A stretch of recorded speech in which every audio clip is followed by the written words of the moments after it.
Hello hi नमस्ते जय जगन्नाथ मु संदीप रथ आपण मान स्वागत करुच्ची आज अध्याय मु आशा करुच्ची महाप्रभु श्री जगन्नाथ जगन्नाथ कृपार आपण समस्त बहुत भल थे मुझे महाप्रभु श्री जगन्नाथ कृपार बहुत भल आज गोटे डिफरेंट टॉपिक नहीं कि मुझे पाखे उपस्थित होती आज वीडियो जब आपको भल लगे तो मो वीडियो को लाइक करेंगे शेयर करेंगे आम चैनल को जब आप सब्सक्राइब करना मो चैनल को भी सब्सक्राइब करेंगे और आज प्रथम आपण मो वीडियो को देखुंट ताहले मो वीडियो को लाइक करने से तो मो चैनल को सब्सक्राइब करी एवं बेल आइकन को मध्य प्रेस करी जहाँफल कि मुझे जो नुआ वीडियो अपलोड करी तार नोटिफिकेशन आपण मान पहुँच जाव आज जो वीडियो से आप समस्त निश्चय भल लगे मोर ये पूर्ण विश्वास अच्छी तो ठीक अच्छे आज आम आलोचना करवा एवं पुरुषोत्तम मास चलती एवं बुधवार दिन पुरुषोत्तम मासर अंतिम दिन तेणु एमती किसी आम करवा जहाँफल कि आमर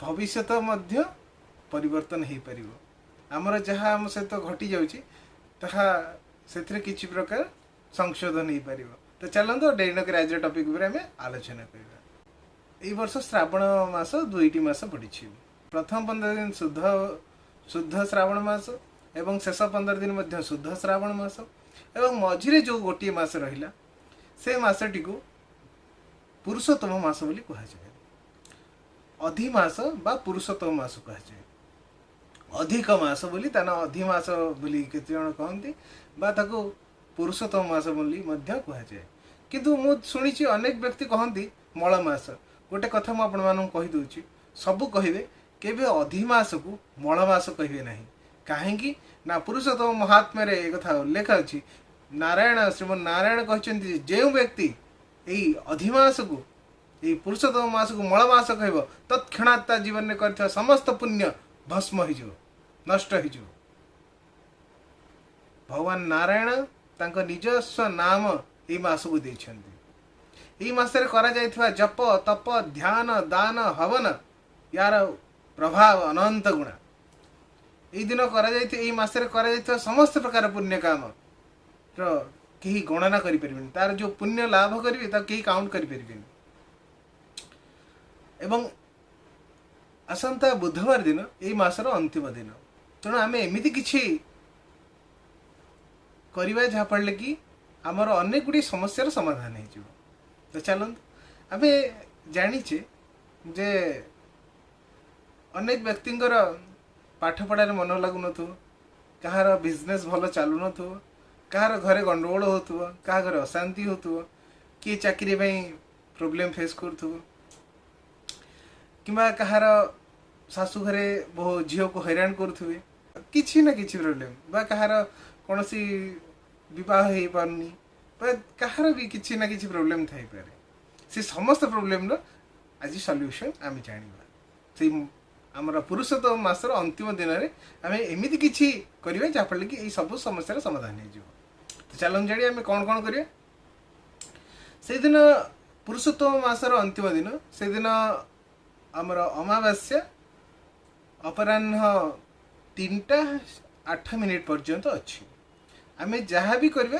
तारी भितर आम करवा तो सर्वप्रथमे आम कौन करवा से दिन आम ब्रह्म मुहूर्त स्नान इत्यादि सारिबा ब्रह्म मुहूर्त आम शଯ୍ୟା त्याग करी ब्रह्म मुहूर्त कहले कौन ना सूर्य उदयर 96 मिनिट पूर्वर जो समय ताको ब्रह्म मुहूर्त बोली कहुए से समय मात्र 48 मिनिट पे थाए ब्रह्म मुहूर्तर समय 48 मिनिट्स ओनली 48 मिनिट मात्र तो सही समय आम शଯ୍ୟା त्याग करी आम नित्यकर्म सारी प्रथमे आम सूर्य पूजा करवा कहीं ना आम जानीचे सूर्य होचन सकल शक्तिर आधार एवं सूर्य पूजा आम शास्त्र कहूँ आम सनातन धर्म कहूँ सूर्य पूजा बिना कौन सी प्रकार देवता पूजा निष्फल हो जाए आपण जो देवता पूजा करूँ आपण विनायक को पूजा करूँ महादेव को पूजा करूँ नारायण को पूजा करूँ भगवती को पूजा करूँ जेकोसी देवता पूजा करूँ पूजा पूर्व प्रथम सूर्य पूजा करा जाए सूर्य पूजा कहीं सूर्य को आम अन्य देवता देवादेवी को आम प्रत्यक्ष देखिपारे किंतु सूर्य नारायण को आम प्रत्यक्ष भाव देखिपारे तेणु पूजा निहाती करवा उचित प्रत्येक सनातनी माने निहाती भाव प्रत्यय करवा उचित। सर्वप्रथम सूर्य पूजा करिए। सूर्य को आपण केमती उपासना करिए, केमती पूजा करिए ना सकाळे आपण नित्यकर्म सारले जो जगार आपण पूजा करिए से जगार टिके पानी छिंचिकी धोई देबे बा पानी छिंचिकी ओळे देबे। ओळे सारला परे गोटे आम जानी सूर्य नारायण को अर्घ्य सदा सर्वदा तंबार पात्र दिए जाए। तो तंबार पात्र रे कौन कौन आम अर्घ्य पात्र कौन कौन सूर्य नारायण को अर्घ्य देवा। तो आम सूर्य नारायण को अर्घ्य केमती देवा? अर्घ्य पात्र आम कौन कौन प्रक्षेप करें ना प्रथमे जल रे गंगा जल, यदि अपन वृष्टि जल अच्छे वृष्टि जल आड करेंगे, जदि सिंधु जल माने समुद्र जल अच्छे समुद्र जल भी आड करेंगे, गोलाप जल थे गोलाप जल भी आड करेंगे। एवं जदि आपण पाखे अगुर भी अच्छे ताले अगुर भी टिके अल्प टिके 2 बुंदा पकईदेवे से सहित रक्त चंदन को घोरिकिना से पकेबे। ता सहित सिंदूर जदि थी ताले सिंदूर अल्प टिके पकईदेवे। आमर से रक्ताक्षत पकेबे। रक्ताक्षत कले रक्त वर्णर अक्षत, रक्ताक्षत मान रक्तर गोलिकी, रक्ताक्षत अर्थ नाली रंगर अक्षत, रक्ताक्षत पकेबे। कुश पकेबे, कुश माने कुशाग्र, कुशर अग कुशाग्र पकेबे। रक्तवर्णर मंदार पुष्प पकेबे बा रक्तवर्णर जेकोसी पुष्प पकई पारे। जदि रक्तवर्णर पद्मफूल मिलला तो अति उत्कृष्ट तो आप पकई पारे। ता सहित से सोरिष पकेबे, धला सोरिष पकेबे, राशि पकेबे, तापर जबधान पकेबे, सुआ पकेबे, सुआ धान सुआ गोटे जिनस अच्छे सुआ ही पकेबे। ये सब जिनस पकईकिना आप सूर्यार्घ्य निर्माण करेंगे। प्रथमे सूर्य नारायण को अर्घ्य देवा पूर्व आप निज आसन पकईकी बसिले सूर्य उदय पूर्व मुझे कहीदे सूर्यार्घ्य केतले देवे। सूर्यार्घ्यर सर्वोत्कृष्ट समय होची सूर्य उदय पूर्व। सूर्य उदय समय मध्यम एवं सूर्य उदय पर होची अधम। सर्वोत्कृष्ट हम सूर्य उदय पूर्व देवा। तो सूर्य उदय पूर्व सूर्यार्घ्य देवे। सूर्यार्घ्य केमती देवे? सीधा सड़ख आपण जल ढालिबे नहीं।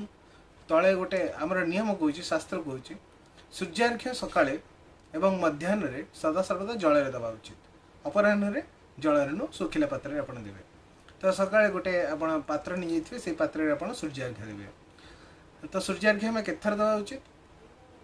शास्त्र कहूँ आमर सूर्यार्घ्य 3 थर देवा उचित। जदि सूर्य उदय पूर्व देले एवं सूर्य उदय समय देले ताले 3 थर देवे। जदि सूर्य उदय पर आप सूर्यार्घ्य दौरान ताले आउ गोटे अर्घ्य अधिका देवे, से प्रायश्चित अर्घ्य कह जाए। 4 थर अर्घ्य देवे। तो सूर्यार्घ्य दे सारा पर सूर्य नारायण आप किसी स्तोत्र जानते मंत्र जानते आप पाठ करेंगे। एवं सूर्य नारायण जदि आप चाहिए आप पंचोपचार पूजा करेंगे। पंचोपचार कहले कौन ना गंध पुष्प धूप दीप नैवेद्य एक पंचोपचार कह जाए। भाव भोग कर सारी सूर्य नारायण का आरती करेंगे। आरती कर सारी पुष्पांजलि दे क्षमा प्रार्थना करेंगे। तो ये मुझे संक्षेप में सूर्य पूजा कहीदेली। तो सूर्य पूजा सरला आपण आमर प्रति हिंदू व्यक्ति माने घरे माँ वृंदावती को पूजा करते। तो माँ वृंदावती को परे पूजा करेंगे। वृंदावती को आपण से जल इत्यादि देकी फूल देकी जल देवे फूल देवे, कि तुलसी पत्र तोड़े नहीं से दिन जेहेतु अमावास्या पड़ुची तेणु तुलसी पत्र तोड़े नहीं। जल देवे फूल देवे। फूल दे सारा वती को आपण 108 थर प्रदक्षिणा करने चेष्टा करेंगे। यहाँ हूँ सेकेंड उपाय। प्रथम उपाय मुझे सूर्य नारायण कथा कही। गोटे कथा मुझे कहीदे सूर्य नारायण को यही अमावास्या दिन बा आज जो पवित्र दिन में यदि आप सूर्य नारायण को उपासना कर सूर्य नारायण को उपासना कले आयु आरोग्य धन धान्य प्राप्ति हुए। तो ठीक सेमती वृंदावती को आप सूर्य नारायण को उपासना पर वृंदावती को आप पूजा अर्चना करेंगे।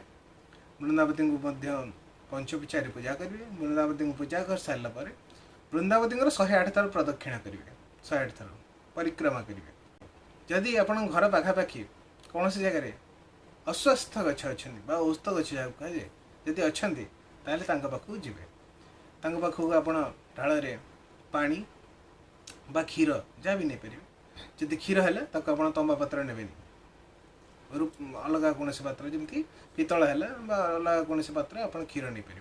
क्षीर को जब आप तंबा पात्र रखिए से मद सहित सामान हो तेणु केवे रखिबेनि बा विष सहित सामान हो तेणु रखिबेनि तेणु चेष्टा करिए पितल ढाड़े अल्प टे क्षीर आकी आप जी बा जल नहीं जदि क्षीर नहीं ताले केवल जल नहीं कि जी जल एवं ता सहित चंदन फूल इत्यादि नहीं कि आप जी कौटी कि ना आप घर पाखापाखि जब गोटे अस्वस्थ गछ अच्छे बा औस्त गछ अच्छे से जी औस्त गछ को पूजा करेंगे मूल जल देवे एवं जो जल देवे आम जानी अस्वस्थ गच्छे ब्रह्मा विष्णु महेश्वर बास करने सहित अन्य देवता मैंने बास करते अस्वस्थ वृक्ष मध्याह्न समय पितृपुरुष मैंने बास करते तेणु से दिन आप अस्वस्थ वृक्ष पूजा अर्चना करेंगे एवं पूजा अर्चना करी चेष्टा करेंगे अस्वस्थ वृक्षर यदि 5 7 11 21 जी आप समय अच्छे प्रदक्षिणा करेंगे प्रदक्षिणा करी जदि संभव है साष्टांग प्रणाम करेंगे केवल पुरुष मैंने साष्टांग प्रणाम करेंगे नारी मैंने साष्टांग प्रणाम करेंगे नहीं केवल प्रणाम करेंगे कहीं नारी मैंने साष्टांग प्रणाम करवा विधि निषेध अटे कहीं से सब जिन गोटे आलोचना करें तो ठीक अच्छे मुझे संक्षेप कहूँ तो यही हिसाब से पूजा करेंगे एवं संध्यारे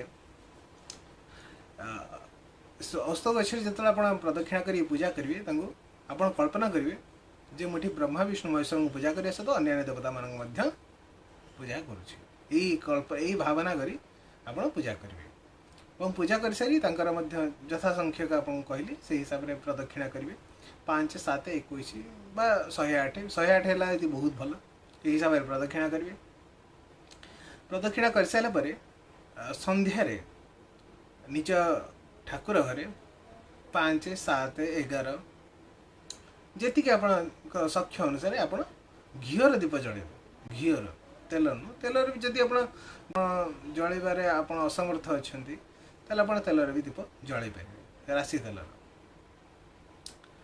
किंतु घीर दीप है बहुत भल चेष्टा करिए घीर दीप जदि 5टा न जल पारे गोटे भी हो पचे घीर दीप जलेबे एवं जो तुलसी गछ है आमर औस्त गछ है बा आम घर जब अन्य कौन से पूजा गछ अच्छी तार मूल आप घीर दीप जलेबे आप ये करके देखूँ ये 3टी उपाय 2टी उपाय करने चेष्टा करूँ